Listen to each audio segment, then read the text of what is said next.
നമ്മുടെ ചടങ്ങിൻ്റെ മുഖ്യാതിഥി പ്രശസ്തനായ ചലച്ചിത്ര പ്രതിഭ രവിയേട്ടൻ, മേജർ രവി, മറ്റു വിശിഷ്ട അതിഥികളായ Shri KG Manmadhan Nair, doctor KS Menon, Shri VK Rajasekharapillai, Shri Kalayil Radhakrishnan, secretary എൻ്റെ സഹോദരനുമായ ശ്രീ മനോജ്, കൺവീനർ ശ്രീ മഹേഷ്, സദസ്സിൽ ഉപവിഷ്ടരായിരിക്കുന്ന ആദരണീയ സമാജം president Shri PV Radhakrishnan Pillai, secretary Shri Veeramani, മറ്റ് ഞങ്ങളുടെ ക്ഷണം സ്വീകരിച്ചെത്തിയ എൻ്റെ പ്രിയപ്പെട്ട സഹോദരി സഹോദരന്മാരെ, NSS കുടുംബാംഗങ്ങളെ, മറ്റ് അസോസിയേഷനുകളുടെ പ്രതിനിധികളെ, Indian school chairman Shri Prince Natarajan, എല്ലാവർക്കും എൻ്റെ വിനീതമായ നമസ്കാരം. ആദ്യം എനിക്ക് നിങ്ങളോട് 1000 നന്ദി പറയാനുണ്ട്. ഈ 6 മണിക്ക് ഈ പ്രോഗ്രാം തുടങ്ങും എന്ന് പറഞ്ഞപ്പോൾ ഒരു കാരണവശാലും 6 മണിക്ക് ഈ പ്രോഗ്രാം തുടങ്ങുമെന്ന് ഞങ്ങൾ വിചാരിച്ചിട്ടില്ല. എങ്കിൽ 6 മണിക്ക് ഈ പ്രോഗ്രാം തുടങ്ങണമെന്ന് വളരെ നിർബന്ധമായിരുന്നു. കാരണം ഒന്ന്, നമ്മുടെ മുഖ്യ അതിഥി പട്ടാളക്കാരനാണ്. 2, അമേരിക്കയിൽ നിന്ന് വരുന്ന ആളാണ് മന്നം അവാർഡ് ജേതാവ്. ഈ 2 രാജ്യങ്ങളിൽ ഈ 2 വ്യക്തികളുടെയും സമയത്തിൻ്റെ പരിമിതികളെ പറ്റിയിട്ട് എനിക്ക് നന്നായിട്ടറിയാം, സമയത്തിൻ്റെ നിഷ്കർഷയെപ്പറ്റി എനിക്ക് നന്നായിട്ടറിയാം. മാത്രമല്ല I also believe that if you follow time everything will follow you. പക്ഷേ ഇന്ന് അതിനോട് സഹകരിച്ച് ഇവിടെ എത്തിച്ചേർന്ന നല്ലവരായ നിങ്ങളോട് എല്ലാവരോടുമുള്ള നന്ദി ആദ്യമായി രേഖപ്പെടുത്തിയിട്ട് എൻ്റെ പ്രിയ സഹോദരി സഹോദരന്മാർ, ഇന്ന് KSCയെ സംബന്ധിച്ചിടത്തോളം വളരെ വിശിഷ്ടമായ വളരെ പ്രധാനപ്പെട്ട ഒരു ദിവസമാണ്. നമ്മുടെ ആദരണീയനായ പിതാമഹൻ്റെ ശ്രീ മന്നത്ത് പത്മനാഭൻ്റെ 141ാമത്തെ ജയന്തി ആഘോഷങ്ങളാണ് ഇവിടെ നടന്ന് കൊണ്ടിരിക്കുന്നത്. നമുക്കറിയാം, മനോജ് ആൾറെഡി പറഞ്ഞു കഴിഞ്ഞു, MC പറഞ്ഞു, 1914 നായർ ഭൃത്യ ജനസേവാ സംഘം എന്ന രൂപത്തിൽ തുടങ്ങി. അതിനു മുന്നേ 16ാം നൂറ്റാണ്ട് വരെ നായർ സമുദായക്കാരായിരുന്നു കേരളത്തിൻ്റെ ഒട്ടുമിക്ക പ്രദേശങ്ങളും ഭരിച്ചിരുന്നിരുന്നത്. അതിനുശേഷമാണ് ബ്രിട്ടീഷ് ഭരണം വന്ന്, അതിനുശേഷം 1914 ആയപ്പോഴേക്കും നായർ സമുദായത്തിൽ പലതരത്തിലുള്ള ദുഷിച്ച ആചാര വിചാരങ്ങളെ കൊണ്ട് വിഴുങ്ങിയിരുന്നു. അന്നത്തെ ദുഷിച്ച ആചാര വിചാരങ്ങളുടെ അവസ്ഥ കണ്ട് പരിഭ്രമിച്ച് ഒരു കൂട്ടം നായർ സമുദായ സ്നേഹികൾ ശ്രീ മന്നത്ത് പത്മനാഭൻ്റെ നേതൃത്വത്തിൽ നടത്തിയ കഠിന പരിശ്രമങ്ങളുടെ ഫലമായിട്ടാണ് സമുദായത്തിൻ്റെ പ്രബലതയ്ക്കനുസരിച്ചൊരു കൂട്ടായ്മ 1914 നിലവിൽ വന്നത്. അദ്ദേഹത്തിനും ആ കൂട്ടായ്മയ്ക്കും സമുദായത്തെ ഞാൻ പറഞ്ഞു ശോഷിപ്പിക്കുന്ന ക്ഷീണിപ്പിക്കുന്ന ഒട്ടനവധി ദുഷിച്ച ആചാര വിചാരങ്ങൾക്ക് തടയിടാൻ ഒരു പരിധി വരെ കഴിഞ്ഞു എന്നുള്ളത് വാസ്തവം തന്നെയാണ്. ശേഷം നമുക്കെല്ലാവർക്കും അറിയാം, അതിനുശേഷം വന്ന പല തലമുറകളും എന്തുകൊണ്ടോ കാലത്തിനനുസൃതമായി ഈ സംഘടനയെ പരിരക്ഷിക്കുന്നതിൽ വളരെ പിന്നോട്ട് പോയി എന്ന് പറയാതിരിക്കാൻ നിവർത്തിയില്ല. അതാണ് വാസ്തവം. അതിന് കാരണവും പല സമയത്ത് ഞാൻ പറഞ്ഞിട്ടുണ്ട്. ശ്രീ മന്നത്ത് പത്മനാഭനെ പോലെയും ശ്രീ ചട്ടമ്പിസ്വാമി അവരുകളെ പോലുമുള്ള ദീക്ഷണശാലികളായ നേതാക്കളുടെ അഭാവം കൊണ്ട് മാത്രമാണ്. 141ാമത്തെ ജന്മദിനാഘോഷങ്ങളാണ് ഇവിടെ നടന്നുകൊണ്ടിരിക്കുന്നതെന്ന് ഞാൻ പറഞ്ഞു. അപ്പോൾ അദ്ദേഹത്തെ പറ്റി 2 വാക്ക് പറയാതെ പോകുന്നത് ശരിയല്ല. പെരുന്ന നമുക്കറിയാം, 141 വർഷങ്ങൾക്ക് മുമ്പേ കുഗ്രാമമായിരുന്നൊരു പെരുന്നയിൽ നിർധരരായ ഒരു നായർ കുടുംബത്തിൽ ജനിച്ച കുട്ടിയാണ് ശ്രീ മന്നത്ത് പത്മനാഭൻ. അന്ന് പഠനത്തിനൊക്കെ നിസ്സാരമായ സംഖ്യ മതി. ആ നിസ്സാരമായ സംഖ്യ ഇല്ലാത്തതുകൊണ്ട് 2ാം ക്ലാസ്സിൽ വെച്ച് പഠനം നിർത്തേണ്ടി വന്ന ദരിദ്രനായ ബാലനാണ് അദ്ദേഹമാണ് പിൽക്കാലത്ത് അനേകായിരം ബാലന്മാർക്ക് വിദ്യ പ്രദാനം ചെയ്യുന്ന ഒട്ടനവധി വിദ്യാഭ്യാസ സ്ഥാപനങ്ങൾ നിർമ്മിച്ചത്. അദ്ദേഹം തൻ്റെ സാമൂഹിക സാംസ്കാരിക പ്രവർത്തനങ്ങൾക്ക് നേതൃത്വം നൽകുന്നത്, തുടക്കം കുറിക്കുന്നത് 36ാമത്തെ വയസ്സ് തൊട്ടാണ്. അപ്പോൾ പൊതുവെ എന്താ സംഭവിക്കുന്നത്, ഈ മഹാന്മാരായ വ്യക്തികളുടെ പ്രസംഗം കേട്ട് അതിലേക്ക് ആകൃഷ്ടരായിട്ടാണ് പല വ്യക്തികളും പല മഹാന്മാരും ഈ സാമൂഹിക സേവനത്തിന് ഇറങ്ങുന്നത്. പക്ഷെ ഇദ്ദേഹത്തിൻ്റെയൊക്കെ 16 വയസ്സ് തൊട്ട് 10 വർഷം അദ്ദേഹം അധ്യാപക വൃത്തിയിലുണ്ടായിരുന്നു. അത് കഴിഞ്ഞ് അടുത്ത 10 വർഷം അദ്ദേഹം വക്കീൽ ജോലിയിലുണ്ടായിരുന്നു. ഈ 2 മേഖലയും മനുഷ്യനെ അറിവിൻ്റെ വിവരങ്ങൾ കൊടുത്ത് അറിവിൻ്റെ മേഖലയിൽ വളരെയധികം സമ്പുഷ്ടമാക്കുന്നതാണ്. അതുകൊണ്ട് തന്നെയാണ് അദ്ദേഹത്തിൻ്റെ പ്രവർത്തനങ്ങൾ 36 വയസ്സിന് ശേഷം അദ്ദേഹം നടത്തുന്ന പ്രവർത്തനങ്ങൾ പരിശോധിച്ച് നോക്കി അതൊരു മെച്യൂരിറ്റി നമുക്ക് കാണാൻ കഴിയും. അതുകൊണ്ട് തന്നെയാണ് കോൺഗ്രസ് ആയാലും മാർക്സിസ്റ്റ് ആയാലും അന്നത്തെ സംഘമായി കഴിഞ്ഞാലും എല്ലാ പാർട്ടികളുടെ ഇടയിലും എല്ലാ സമുദായിക സംഘടനകളുടെ ഇടയിലും അദ്ദേഹത്തിന് ഒരു അക്സെപ്റ്റൻസ് വേറെ തന്നെയായിരുന്നു. ആ ഒരു മെച്യൂരിറ്റി കൊണ്ട് തന്നെയാണെന്നാണ് ഞാൻ മനസ്സിലാക്കുന്നത്. കാരണം ഈ സമുദായത്തിൽ ഈ ലോകം ഉണ്ടായ കാലം തൊട്ട് തന്നെ എല്ലാ കാലത്തും പ്രശ്നങ്ങളുണ്ട്. അപ്പോൾ ഈ ചില വ്യക്തികൾക്കും സമുദായങ്ങൾക്കും സമൂഹങ്ങൾക്കും എന്തിനായാലും ചില ശക്തി വിശേഷണങ്ങൾ അനുപേക്ഷണീയങ്ങളാവുന്ന കാലഘട്ടം വരും. അതാണ് നമ്മൾ പറയുന്നത്. അപ്പം ഇങ്ങനെയുള്ള സമയത്ത് നമ്മൾ പ്രത്യേകിച്ചൊന്നും ചെയ്യേണ്ട ആവശ്യമില്ല. ആവശ്യമുള്ള അവസരങ്ങൾ ഉചിതമായ ശക്തികൾ ഉദിച്ച് വികസിച്ചാൽ ആ വ്യക്തിയായാലും ആ സമൂഹമായാലും ആ സമുദായമായാലും വികസിക്കും എന്നുള്ളത് വാസ്തവം തന്നെയാണ്.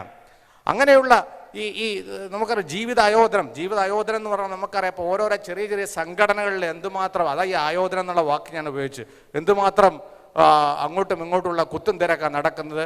അപ്പോൾ ഒരു വലിയ അന്നത്തെ കാലത്ത് ഈ സമുദായ സംഘടനയുടെ ഒരു പ്രതിനിധിയായിരുന്ന അങ്ങനെയുള്ള ഒരു സമയത്ത് സാമൂഹ്യ സേവനം നടത്തുക എന്ന് പറഞ്ഞു കഴിഞ്ഞാൽ, അപ്പോൾ ജീവിതായോധനത്തിലെ വിജയത്തിനിടയ്ക്ക് ഇങ്ങനെയുള്ള ആളുകളുടെ ഒരു പ്രവർത്തനം എന്ന് വെച്ചാൽ സമുചിത സാഹചര്യങ്ങളിൽ നീതി നൽകുന്ന സഹകരണമാണ് ഈ ശക്തി വിശേഷങ്ങളുടെ സ്ഫുരണം. അങ്ങനെയുള്ള വിശിഷ്ടങ്ങളായ സംഭാവനകളുടെ സംഭവങ്ങളുടെ ആകത്തുകയാണ്, അവയുടെ ചരിത്രമാണ് ശ്രീ മന്നത്ത് പത്മനാഭന്റെ ജീവചരിത്രം. ഒരു തരത്തിൽ പറഞ്ഞാൽ കേരള ജനതയുടെ പുരോഗതിയുടെയും സംസ്കാരത്തിൻ്റെയും ചരിത്രമാണെന്ന് നെഞ്ചിൽ തൊട്ടെനിക്ക് പറയാൻ കഴിയും. ആ രീതിയിൽ ചരിത്രം മനസ്സിലാക്കിയ ഏതൊരു വ്യക്തിക്കും അത് മനസ്സിലാവുകയും ചെയ്യും. വിശാല വിചാരഗതികൾ, നമുക്ക് വിശാലമായിട്ട് പറയാം, ജാതി വേണ്ട, മതം വേണ്ട എന്നൊക്കെ പല രീതിയിലും പല ആളുകളും സംസാരിക്കുന്നുണ്ടെങ്കിലും വിശാല വിചാരഗതികൾ എത്ര തന്നെ ഉണ്ടെങ്കിലും ആ ഒരു സമയത്ത് ആ ഒരു കാലത്ത് ഇപ്പം നമ്മൾ സംസാരിക്കുന്നത് 100 വർഷം പിന്നോട്ടാണ്. ജാതി മതാദികൾക്ക് അതീതമായി മനുഷ്യസേവനം, മനുഷ്യസ്നേഹം പ്രയോഗത്തിൽ വരുത്താൻ അസാധ്യമായൊരു സമയത്താണ് അദ്ദേഹം സമുദായത്തിന്റെ പ്രതിനിധിയായി തന്നെ സമുദായത്തിനപ്പുറത്തുള്ള സമൂഹത്തെ എങ്ങനെ സേവിക്കാമെന്ന് നമുക്ക് കാണിച്ചു തന്ന ഒരു മഹത് വ്യക്തി. അങ്ങനെയുള്ളൊരു മഹത് വ്യക്തിയാണ് ശ്രീ മന്നത്ത് പത്മനാഭൻ. ഇന്നത്തെ ചടങ്ങിന് ഞാൻ അതിനെപ്പറ്റി ശ്രീ മന്നത്ത് പത്മനാഭനെ പറ്റിയും അദ്ദേഹത്തിൻ്റെ പ്രവർത്തന രീതികളെയും പറ്റിയും പറഞ്ഞു കഴിഞ്ഞാൽ ഒരുപാട് പറയേണ്ടി വരും. അപ്പോൾ അതിലേക്ക് ഞാൻ ഇനി അധികം കടക്കുന്നില്ല. അദ്ദേഹത്തെ സ്മരിച്ചുകൊണ്ട്, അദ്ദേഹത്തെ വളരെയധികം ഭക്തിയോടുകൂടി ഓർത്തുകൊണ്ട് ഇന്നത്തെ ചടങ്ങിൻ്റെ മുഖ്യ അതിഥിയെ പറ്റി നോക്കൂ. ഇങ്ങനെയുള്ളൊരു ചടങ്ങിന് കിട്ടാവുന്ന തലയെടുപ്പുള്ള പ്രഗത്ഭനായ യോജിച്ചൊരു വ്യക്തി തന്നെയാണ് ശ്രീ രവിയേട്ടൻ, മേജർ രവി എന്ന് എനിക്ക് തോന്നുന്നു നിങ്ങളെല്ലാവരും അതിനോട് യോജിക്കുമെന്ന് ഞാൻ വിശ്വസിക്കുന്നു. പ്രത്യേകിച്ച് ഞങ്ങളും കമ്മിറ്റി അംഗങ്ങളും NSS കുടുംബാംഗങ്ങളും ഒക്കെ വളരെയധികം ത്രില്ലടിച്ചിരിക്കുകയാണ്. കാരണം 2 സംവത്സരങ്ങളോളം ഇന്ത്യൻ മിലിറ്ററിയിൽ സുദീർഘമായ സേവനം നടത്തിയ വ്യക്തി, അതുപോലെ തന്നെ വളരെ തന്ത്രപ്രധാനമായ ഒട്ടനവധി ഓപ്പറേഷനുകൾക്ക് നേതൃത്വം കൊടുത്ത ഒരു മുൻ പട്ടാള ഉദ്യോഗസ്ഥൻ, തികഞ്ഞ ഒരു മനുഷ്യസ്നേഹി, മികച്ച ഒരു കലാകാരൻ. അദ്ദേഹത്തിൻ്റെ ഒരു പടം മാത്രം മതി, കീർത്തിചക്ര എന്ന ഒരു പടം മാത്രം മതി നമ്മൾ മലയാളികൾ എന്നും രവിയേട്ടൻ എന്ന ചലച്ചിത്ര പ്രതിഭയെ ഓർക്കാൻ. മേജർ രവി എന്ന പട്ടാളക്കാരനെ ബഹുമാനത്തോടുകൂടി ഓർത്തിരിക്കാൻ. അതിലെ ഒരു സത്യം പറഞ്ഞാൽ അതിലെ ഇന്ന് രാവിലെ ഞാൻ രവിയേട്ടനോട് പറയേണ്ട, അതിൽ ഓ ഖുദായ ലോട്ടാതെ കശ്മീർ ദുബാര, അതേപോലെ തന്നെ ആ ഉമ്മ വന്ന് പറയുന്ന ആ റേപ്പിനെ പറ്റിയുള്ള ചില സീനുകളൊക്കെ ഉണ്ട്. അതൊക്കെ എനിക്ക് തോന്നുന്നു ജീവിതത്തിൽ ഒരിക്കലേ സംഭവിക്കുന്നുള്ളൂ എന്ന് തോന്നുന്നു. രവിയേട്ടനെ പോലുള്ള ഒരു വ്യക്തിയെ ഇങ്ങനെയുള്ളൊരു ചടങ്ങിലേക്ക് കിട്ടിയത് വളരെയധികം സന്തോഷമുണ്ട്. താങ്ക് യു രവിയേട്ടൻ for gracing this occasion with your esteemed presence. ഇന്നത്തെ ഈ രവിയേട്ടനെ നമ്മുടെ എൻ്റെ സുഹൃത്താണ്, എൻ്റെ ഒരു ജ്യേഷ്ഠ സഹോദരനാണ് ഡോക്ടർ KS മേനോൻ. അദ്ദേഹമാണ് രവിയേട്ടനെ നമുക്ക് പെട്ടെന്ന് അറേഞ്ച് ചെയ്ത് തന്നത്. അദ്ദേഹത്തിനോടും ഞാൻ ഈ സമയത്ത് നന്ദി രേഖപ്പെടുത്തുകയാണ്. അതുപോലെ തന്നെ ഞാൻ പല സംഘടനകളും അവാർഡുകൾ ഇഷ്ടം പോലെ കൊടുക്കുന്ന ഒരു യുഗത്തിലൂടെയാണ് നമ്മൾ കടന്നു പോകുന്നത്. ഇപ്പോൾ ഇത്തവണ നമ്മൾ അവാർഡ് 2013 മന്നം അവാർഡ് നമ്മൾ ഏർപ്പെടുത്തിയത്. അതിനുശേഷം പല അവാർഡുകൾ സുരേഷ് ഗോപിക്കായാലും ബാലകൃഷ്ണൻ പിള്ളയ്ക്കായാലും, ശ്രീ സുരേഷ് ഗോപി, ശ്രീ ബാലകൃഷ്ണൻ പിള്ള, ശ്രീ രവിപിള്ള, ഡോക്ടർ രവിപിള്ള, അങ്ങനെ ഒട്ടനവധി ആളുകൾക്ക് നമ്മൾക്ക് അവാർഡ് നൽകാൻ കഴിഞ്ഞിട്ടുണ്ട്. ഈ സമുദായത്തിൻ്റെ വിവിധ തലങ്ങളിൽ, അതായത് ശാസ്ത്രം, സാങ്കേതികം, വിദ്യാഭ്യാസം, കലാസാഹിത്യം, സാമൂഹ്യം, സാംസ്കാരികം, സാമ്പത്തിക സേവനം, മാനുഷിക സേവനം എന്നീ തുടങ്ങി വിവിധ മേഖലകളിൽ വ്യത്യസ്തമായ പ്രവർത്തനങ്ങൾ നടത്തുന്ന വ്യക്തികളെ ആദരിക്കാൻ വേണ്ടിയാണ് ഈ അവാർഡുകൾ ഏർപ്പാടാക്കിയിട്ടുള്ളത്. വിവിധ മേഖലകൾ എന്ന് ഞാൻ പറയുമ്പോൾ ഈ നിസ്വാർത്ഥമായ സേവനം നൽകുന്ന വ്യക്തികളെ കണ്ടെത്തി അവരുടെ പ്രവർത്തനങ്ങളെ പ്രോത്സാഹിപ്പിക്കുന്നതിൻ്റെ ഭാഗമായി അവാർഡുകൾ കൊടുക്കേണ്ടത് അല്ലെങ്കിൽ പ്രോത്സാഹിപ്പിക്കേണ്ടത് സാമൂഹിക പ്രതിബദ്ധതയുള്ള ഏതൊരു സംഘടനയുടെയും, പ്രത്യേകിച്ച് ശ്രീ മന്നത്ത് പത്മനാഭൻ്റെ നാമധേയത്തിൽ പ്രവർത്തിക്കുന്ന കേരള സോഷ്യൽ കൾച്ചറൽ അസോസിയേഷൻ പോലുള്ള സംഘടനകളുടെ കർത്തവ്യം തന്നെയാണ്. അതിൻ്റെ ഭാഗമായിട്ടാണ് ഈ അവാർഡുകൾ ഏർപ്പെടുത്തിയിട്ടുള്ളത്. ആദ്യത്തേത് മന്നം അവാർഡാണ്. മന്നം അവാർഡ് നമുക്കറിയാം, ശ്രീ മന്നത്ത് പത്മനാഭനെ പറ്റി പറഞ്ഞു കഴിഞ്ഞു. അദ്ദേഹം ഭാരതത്തിൽ വിദ്യാഭ്യാസ മേഖലയിൽ വിലമതിക്കാനാവാത്ത സംഭാവനകൾ നൽകിയ വ്യക്തിയാണ് ശ്രീ മന്നത്ത് പത്മനാഭൻ. ശ്രീ മനോജും സൂചിപ്പിക്കുകയുണ്ടായി. അദ്ദേഹത്തിൻ്റെ പാത പിന്തുടർന്ന്, ഒരു തരത്തിൽ പറഞ്ഞു കഴിഞ്ഞാൽ അദ്ദേഹത്തിൻ്റെ പാത പിന്തുടർന്ന് ആധുനിക ലോകത്തിന് യോജിക്കത്തക്ക രീതിയിൽ ലോകത്തിലെ തന്നെ ഏറ്റവും വലിയ ശക്തിയായ അമേരിക്കയിൽ 3 യൂണിവേഴ്സിറ്റികൾ, 3 വിദ്യാഭ്യാസ സ്ഥാപനങ്ങൾ സ്ഥാപിച്ച വ്യക്തിയായ ശ്രീ KG മന്മഥൻ നായർക്കാണ് ഈ വർഷത്തെ മന്നം അവാർഡ്. മലയാളികളായ നമുക്ക് എല്ലാവർക്കും അക്കാര്യത്തിൽ അഭിമാനിക്കാം. അദ്ദേഹത്തിൻ്റെ വളരെ പ്രശസ്തമായ യൂണിവേഴ്സിറ്റികളാണ് international American university, American university of saint Vincent, south west Kingston university. അങ്ങനെ അതുമാത്രമല്ല, അപ്പം അദ്ദേഹമായിട്ട് ഞാൻ സംസാരിച്ചിരിക്കുന്ന സമയത്ത് സാമൂഹ്യ സാംസ്കാരിക ജീവകാരുണ്യ പ്രവർത്തനങ്ങളിൽ നിറഞ്ഞു നിൽക്കുന്ന ഒരു വ്യക്തിത്വമാണ് അദ്ദേഹം.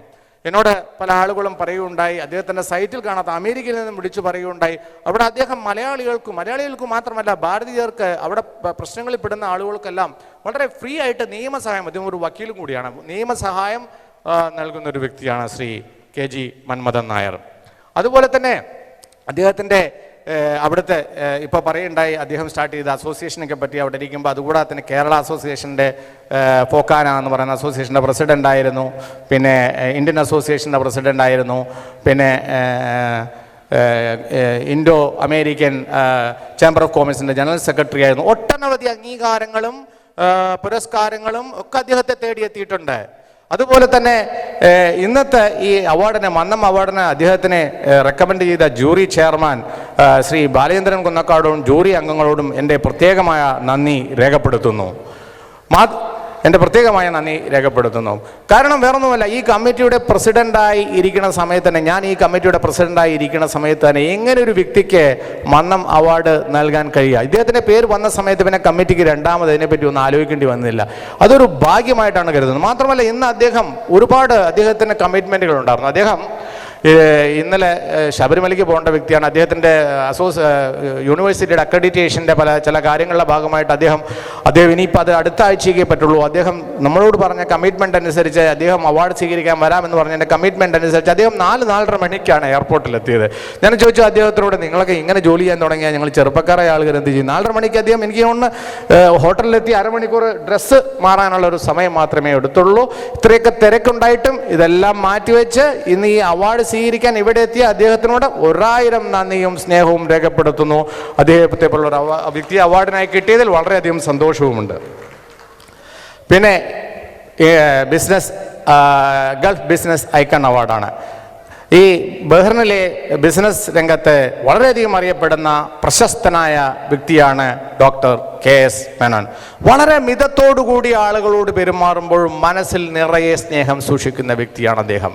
അദ്ദേഹത്തിൻ്റെ എഡ്യൂക്കേഷനെ പറ്റി പറയുകയാണെങ്കിൽ എഡ്യൂക്കേഷൻ ഫിലോസഫിയിലും പിന്നെ ഇലക്ട്രിക്കൽ എഞ്ചിനീയറിംഗിലൊക്കെ ഡോക്ടറേറ്റുള്ള ആളാണ്. ഡോക്ടറേറ്റ് എന്ന് പറഞ്ഞാൽ ഇപ്പം ഇന്ന് ഡോക്ടറേറ്റ് മാർക്കറ്റിൽ നിന്നൊക്കെ ഇഷ്ടം പോലെ കിട്ടുന്ന ഡോക്ടറേറ്റാണ്. ഇത് അങ്ങനെയുള്ള ഡോക്ടറേറ്റ് ഒന്നുമല്ല. അദ്ദേഹം ബോംബെ യൂണിവേഴ്സിറ്റിയിൽ നിന്നാണ്, പിന്നെ അമേരിക്കൻ യൂണിവേഴ്സിറ്റിയിൽ നിന്നൊക്കെയാണ് അദ്ദേഹത്തിൻ്റെ ഡോക്ടറേറ്റ്. മാത്രമല്ല നിരവധി ബിരുദാനന്തര ബിരുദങ്ങൾ നേടിയുള്ള അദ്ദേഹം ഒരു മികച്ച അധ്യാപകനായിരുന്നു. അദ്ദേഹം 44-ാമത്തെ വയസ്സിലാണ് എനിക്ക് തോന്നുന്നത് ബഹറിൽ ബിസിനസ് സ്റ്റാർട്ട് ചെയ്യുന്ന. കൃത്യമായ വയസ്സിനെ പറ്റിയിട്ട് അദ്ദേഹം എപ്പോഴും പറഞ്ഞ് ഞാൻ പമ്പയേക്കാളും ചെറുപ്പക്കാരനാണ്. അതുകൊണ്ട് എനിക്ക് അദ്ദേഹത്തിൻ്റെ കൃത്യമായ ഒരു ഏകദേശം വെച്ചിട്ട് എനിക്ക് അദ്ദേഹത്തിൻ്റെ ഇതെല്ലാം ജഡ്ജ് ചെയ്യാൻ പറ്റുള്ളൂ. അപ്പോൾ അദ്ദേഹം ഗോവയിലെ ഐറിഷ് ഹയർ സെക്കൻഡറി സ്കൂളിലെ പ്രിൻസിപ്പളായിരുന്നു. CBSE ബോർഡിൻ്റെ ചീഫ് എക്സാമിനറായിരുന്നു. ഗോവയിലെ എഡ്യൂക്കേഷൻ കൗൺസിലിൻ്റെ സ്റ്റേറ്റിൻ്റെ എക്സിക്യൂട്ടീവ് കമ്മിറ്റി മെമ്പറായിരുന്നു. പിന്നെ CSN ട്രസ്റ്റ്, ചേറ്റൂർ ശങ്കരനായർ, അത് എല്ലാവർക്കും നിങ്ങൾക്കറിയാം, ഒറ്റപ്പാലത്തുള്ളൊരു ട്രസ്റ്റാണ്. അതിൻ്റെ രക്ഷാധികാരിയാണ് അദ്ദേഹം.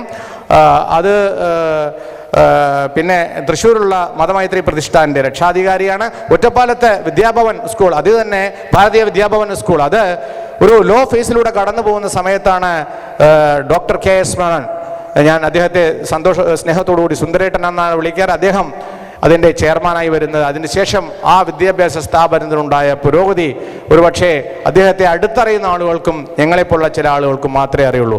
അങ്ങനെ ഒരു വ്യക്തിയെ ഗൾഫ് ബിസിനസ് ഐക്കൺ അവാർഡിനായി കൺസിഡർ ചെയ്യാൻ കഴിഞ്ഞതും കൊടുക്കാൻ കഴിഞ്ഞതും ഒരു ഭാഗ്യമായി കരുതുന്നു. Thank you doctor KS Menon four accepting the same. പിന്നെ ശ്രീ VK രാജശേഖരപിള്ള, അദ്ദേഹം നമ്മുടെ അസോസിയേഷൻ്റെ മെമ്പറാണ്. ഞാൻ ഇതേ കാര്യം തന്നെ അദ്ദേഹത്തോട് പറഞ്ഞു അയ്യോ, അദ്ദേഹം സത്യം പറഞ്ഞാൽ ഈ അവാർഡ് സ്വീകരിക്കുന്നത് തന്നെ ഈ സംഘടനയോടുള്ള ഒരു സാമൂഹിക പ്രതിബദ്ധതയോടും കടപ്പാടുകൊണ്ടും മാത്രമാണ്. കാരണം ഭാരതീയ പ്രവാസി സമ്മാൻ അവാർഡ് കിട്ടിയ വ്യക്തിയാണ് അദ്ദേഹം. അദ്ദേഹത്തിന് ഇനി ഒട്ടനവധി പുരസ്കാരങ്ങൾ അദ്ദേഹത്തെ തേടി വന്നിട്ടുണ്ട്. ഈ വിഘ്നേഷ് തയ്യാറാക്കിയ വീഡിയോയിൽ പറഞ്ഞിട്ടുണ്ടായിരുന്നു, അദ്ദേഹം രാജശ്രീ അദ്ദേഹത്തിൻ്റെ മോളുടെ പേരിൽ ഒരു ട്രസ്റ്റ് തന്നെ നടത്തുന്നുണ്ട് പാവങ്ങളെ സഹായിക്കാൻ. അങ്ങനെ ഒട്ടനവധി പ്രവർത്തനങ്ങൾ നടത്തുന്ന ഒരു വ്യക്തിയാണ്. അദ്ദേഹത്തിൻ്റെ കയ്യിൽ നിന്ന് സഹായ സഹകരണങ്ങൾ കിട്ടാത്ത ഒരു സാമൂഹിക സാംസ്കാരിക സംഘടനയും ബഹ്റിനിൽ ഉണ്ടാവില്ല എന്നുള്ളത് നമുക്ക് കട്ടായം തന്നെ ഉറപ്പിച്ചു തന്നെ പറയാൻ കഴിയും. അങ്ങനെയുള്ളൊരു വ്യക്തി പ്രവാസി രത്ന അവാർഡിന് ഇന്ന് അദ്ദേഹത്തിന് വേറെ 1-2 ഫംഗ്ഷൻ ഉണ്ട്, അതുകൂടാതെ നാട്ടിൽ പോകേണ്ടതാണ്. പറഞ്ഞ സമയത്ത് വളരെ നിർബന്ധിച്ച് പറഞ്ഞ സമയത്ത് നമ്മളുടെ ആ ഒരു സംഘടനയോടുള്ള സ്നേഹം കൊണ്ട് തന്നെ 2001 തൊട്ട് തന്നെ ഈ സംഘടനയുടെ നിലനിൽപ്പ് പോലും ഒരു തരത്തിൽ പറഞ്ഞു കഴിഞ്ഞാൽ ശ്രീ VK രാജശേഖരപിള്ളയുടെ സപ്പോർട്ട് കൊണ്ട് തന്നെയാണ്. അദ്ദേഹത്തെ പോലുള്ളൊരു വ്യക്തിയെ ഇങ്ങനെയുള്ള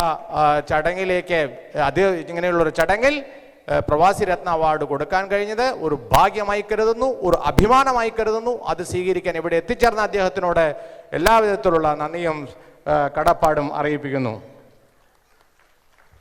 പിന്നെ last but not least, international business icon അവാർഡാണ്.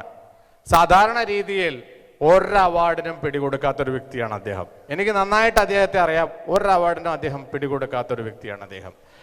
വളരെ ഇപ്പം ഈ മിഡിൽ ഈസ്റ്റിൽ മാത്രമല്ല, ലോകത്തിൻ്റെ പല ഭാഗത്തും വ്യവസായ ശൃംഖലകളുള്ള വളരെ പ്രശസ്തനായ വ്യവസായ പ്രമുഖനാണ് അദ്ദേഹം. വളരെ ലോ ഫേസ്, വളരെ രീതിയിൽ ഒരു സ്ഥലത്തും ഫ്രണ്ടിലേക്ക് വന്ന് ഒരു ബിസിനസ്സുകാരനാണെന്നുള്ള ആ ഒരു ലോബി ഇല്ലെങ്കിൽ ആ ഒരു അംഗീകാരം പിടിച്ചു പറ്റാൻ ശ്രമിക്കാത്തൊരു വ്യക്തിയാണ് അദ്ദേഹം. കിംസ്, നമുക്കറിയാം കിംസ് എന്ന് പറഞ്ഞു കഴിഞ്ഞാൽ ട്രിവാൻഡ്രത്ത്, ഇവിടെയുള്ള കിംസ് അല്ല, ട്രിവാൻഡ്രത്തുള്ള ഇവിടെ ആ കിംസിൻ്റെ സ്റ്റാർട്ടിങ് തൊട്ടിട്ട് ഇപ്പോൾ 2000-ൽ കൂടുതൽ ബെഡുള്ള ഹോസ്പിറ്റലാണ്. അതിൻ്റെ ഫൗണ്ടർ ഡയറക്ടറാണ് അദ്ദേഹം. സൗദി അറേബ്യയിൽ അലോഫി ഗ്രൂപ്പ് ഓഫ് കമ്പനിയുടെ മാനേജിംഗ് ഡയറക്ടറാണ് അദ്ദേഹം. അമാദ് ഗ്രൂപ്പ് ഓഫ് കമ്പനീസ് ബഹ്റിൻ്റെ ഡയറക്ടറാണ് അദ്ദേഹം. പിന്നെ അദ്ദേഹത്തിൻ്റെ ആക്സിസ് എഞ്ചിനീയറിംഗ് കോളേജ് ട്രസ്റ്റിയാണ് അദ്ദേഹം. RPMG ഡെവലപ്പേഴ്സിൻ്റെ ചെയർമാനാണ്. ആർക്കാബീറ്റ പ്രൈവറ്റ് ലിമിറ്റഡിൻ്റെ ഡയറക്ടറാണ് അദ്ദേഹം. പിന്നെ സർഗം ഹോളിഡേയ്സ്, അങ്ങനെ ഒട്ടനവധി. സത്യം പറഞ്ഞു കഴിഞ്ഞാൽ ഇത്രയും സ്ഥാനമാനങ്ങൾ വഹിക്കുന്ന വ്യക്തി ഇങ്ങനെയാണ് ഇത്രയും ലാളിത്യം വെച്ച് പുലർത്തുന്നതെന്ന് എനിക്കറിയില്ല. കാരണം I just want to tell in front of everyone, in front of my brothers and sisters, that your simplicity will make any person in awe of you. You are such a simple and humble man. ആ കാര്യത്തിൽ നിങ്ങൾക്ക് അദ്ദേഹത്തെ പോലൊരു വ്യക്തിയെ international business icon award കൊടുക്കാൻ കഴിഞ്ഞത് വളരെയധികം സന്തോഷമുള്ളൊരു വ്യക്തിയാണ്. ഈ കമ്മിറ്റിക്കും ഈ പ്രസിഡന്റ് എന്ന എനിക്കും ഈ കമ്മിറ്റി അംഗങ്ങൾക്കും മറ്റെല്ലാ അംഗങ്ങൾക്കും അതിൽ വളരെയധികം സന്തോഷമുണ്ട്. ഞാൻ നിർബന്ധിച്ചപ്പോൾ എൻ്റെ നിർബന്ധത്തിൽ നിന്ന് അല്ലെങ്കിൽ കമ്മിറ്റിയുടെ ഭാഗമായി അദ്ദേഹത്തെ ഞാൻ വിളിച്ച് എൻ്റെ നിർബന്ധത്തിൽ നിന്ന് ഒഴിയാതെ വന്ന സമയത്ത് ഒരു കാരണവശാലും രക്ഷയില്ല എന്ന് കണ്ടപ്പോൾ മാത്രമാണ് അദ്ദേഹം ഇതിൽ അവാർഡ് വാങ്ങാൻ വരാമെന്ന് സമ്മതിച്ചത്. അദ്ദേഹം ഇന്നലെ രാത്രിയാണ് എത്തിയത്. ഇന്ന് രാത്രി 2 മണിക്ക് അദ്ദേഹത്തിൻ്റെ ഫ്ലൈറ്റ് തിരിച്ചാണ്. അദ്ദേഹത്തിന് വേറെ പല കമ്മിറ്റ്മെൻറ്റുകളുമുണ്ട്. അദ്ദേഹത്തെ പോലൊരു വ്യക്തി ഈ തിരക്കുകളെല്ലാം മാറ്റിവെച്ച് ഇവിടെ വന്ന് ഈ അവാർഡ് സ്വീകരിക്കാൻ എത്തിച്ചേർന്നതിലുള്ള സന്തോഷം ഒരിക്കൽ കൂടി ഞാൻ രേഖപ്പെടുത്തുകയാണ്. അതുപോലെ തന്നെ ഇന്നത്തെ പ്രോഗ്രാം കൺവീനറായ ശ്രീ മഹേഷ്, അദ്ദേഹത്തിൻ്റെ പ്രവർത്തനം ഇന്നത്തെ പ്രോഗ്രാം സക്സസ് ആക്കുന്നതിൽ വളരെയധികം ശ്ലാഘനീയമാണ്. ഓടി നടന്ന അദ്ദേഹം പല പല കാര്യങ്ങളിലും അദ്ദേഹം പ്രവർത്തിച്ചിട്ടുണ്ട്. എല്ലാ കാര്യങ്ങളിലും അദ്ദേഹത്തിൻ്റെ കൈയെത്തിയിട്ടുണ്ട്. അത് വളരെയധികം ശ്രദ്ധിക്കപ്പെടേണ്ടതും അംഗീകരിക്കപ്പെടേണ്ടതും നിങ്ങളെല്ലാവരും ഒരു വലിയ കൈയോടുകൂടി അത് പ്രോത്സാഹിപ്പിക്കേണ്ടതുമാണ്. അങ്ങനെയുള്ള വ്യക്തികൾ ഉണ്ടെങ്കിൽ മാത്രമേ നമുക്ക് ഇങ്ങനെയുള്ള പ്രവർത്തനങ്ങൾ നടത്താൻ കഴിയൂ. അതേപോലെ തന്നെ എക്സിക്യൂട്ടീവ് കമ്മിറ്റി അംഗങ്ങൾ, ലേഡീസ് വിങ്ങിൻ്റെ കൺവീനർ, ലേഡീസ് വിങ്ങിലെ മറ്റു അംഗങ്ങൾ, മറ്റ് നല്ലവരായ സീനിയർ അംഗങ്ങൾ, പിന്നെ ഇവിടെ വന്ന് നമ്മുടെ പ്രോഗ്രാമിന് വേണ്ടി സകല സ്പോൺസർഷിപ്പ് തന്ന സകല സ്പോൺസേഴ്സും, എല്ലാ സ്പോൺസേഴ്സിനോടും, അങ്ങനെ ഇവിടെ ഈ സമയത്തെത്തിച്ചേർന്ന, ഞാൻ പ്രത്യേകിച്ച് പറഞ്ഞു, സമയത്തെത്തിച്ചേർന്ന ഈ പ്രോഗ്രാം, എനിക്ക് തോന്നുന്നത് വളരെ ചുരുക്കം പ്രോഗ്രാം, ബീഹാറിലെ ഒരു പല പ്രോഗ്രാമുകളും ഞാൻ പോയിട്ടുണ്ട്. ഇങ്ങനെ വളരെ ഡീറ്റോ ടൈമിൽ പോയ വളരെ ചുരുക്കം പ്രോഗ്രാം ആയിരിക്കും. അതുപോലൊരു പ്രോഗ്രാം നടത്താൻ കഴിഞ്ഞത് സന്തോഷമായി കരുതുന്നു, അഭിമാനമായി കരുതുന്നു.